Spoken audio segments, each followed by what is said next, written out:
I am confused. Being philosophically consistent and being a very honest person, I'm sure you can tell me where God came from.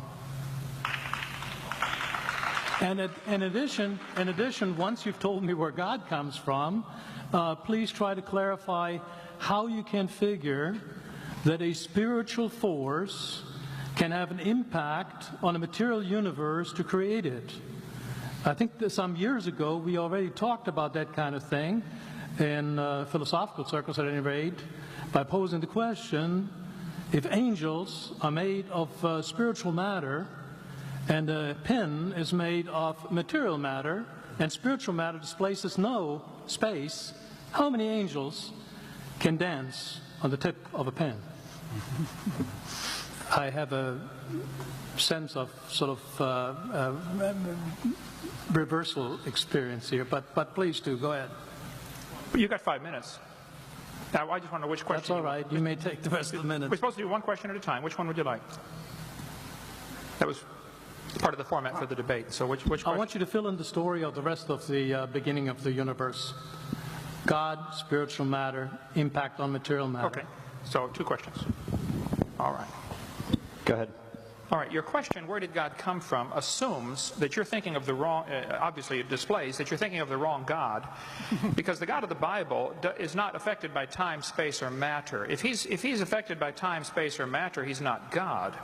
Time, space, and matter is what we call a continuum. All of them have to come into existence at the same instant, because if there were matter but no space, where would you put it?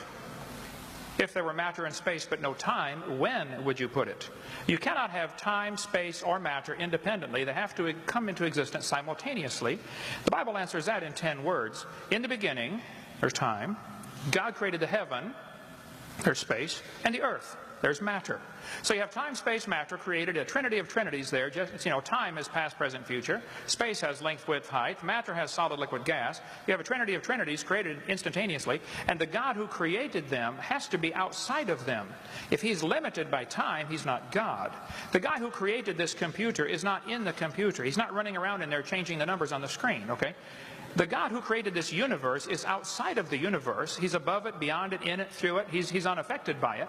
So the concept that a spiritual force cannot have any effect on a material body, well then I guess you'd have to explain to me things like emotions and love and hatred and envy and jealousy and rationality. I mean, if your brain is just a random collection of chemicals that form by chance over billions of years, how on earth can you trust your own reasoning processes and the thoughts that you think? Okay, so